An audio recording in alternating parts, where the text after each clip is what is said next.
You ever fired 2 guns whilst jumping through the air? No. You ever fired a gun whilst in high-speed pursuit? No. What exactly did you have in mind? I don't know. Pub? What are you thinking? Pub? I was very interested in the Coen brothers and the way that they kind of made comedy cinematic.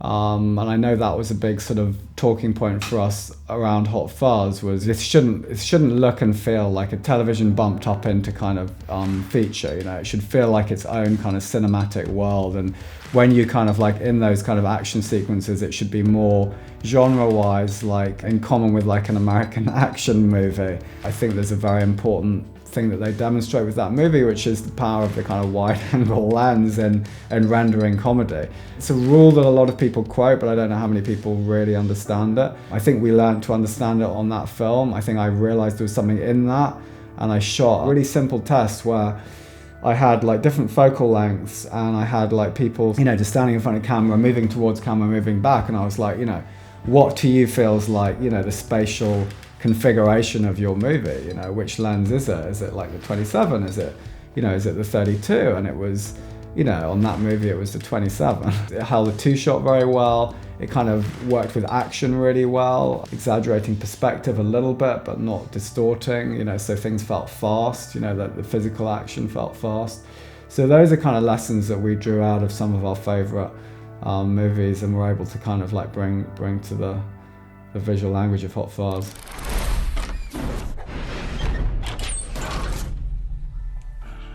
It needed some scale to it. He was ambitious for it. You know, I think I was very excited by the challenge. Yeah, we connected on about a lot of different films that we both liked. I think his assistant delivered like, you know, about 35 DVDs for me after we kind of talked about, you know, this plethora of references that were going to, you know, make up Hot Fuzz, from American action movies to 1970s, like, you know, Italian kind of horror movies. There was like a lot of different things. I was hoping to check in. Check in? But you've always been here.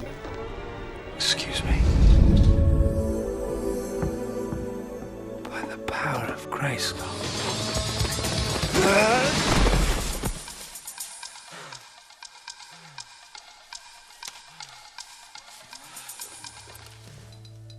He also storyboards very meticulously. So there was a whole storyboard, you know, component to the prep there.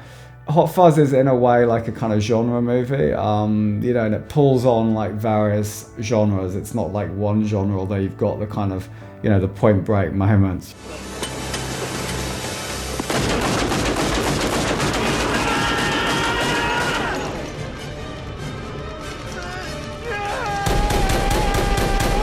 Got the kind of the buddy movie moments. What made you want to be a policeman? Officer.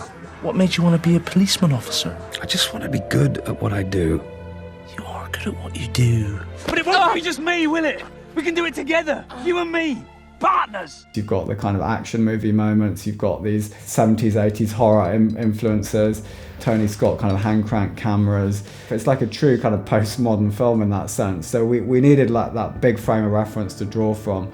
And then, you know, there were a few things that we brought in which really I think were effective. Again, you know, I was really interested in the Coen brothers, and particularly interesting that you mentioned Raising Arizona, because that was kind of the template in a way. How do you shoot action comedy? Fire up the roof. That was brilliant.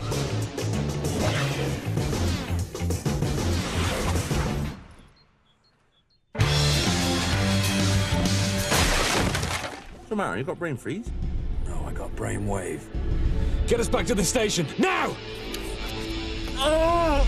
He had this big storyboard, this very precise vision, you know, and a lot of his vision is about rhythm, you know, and montage, as well as, you know, specific framing.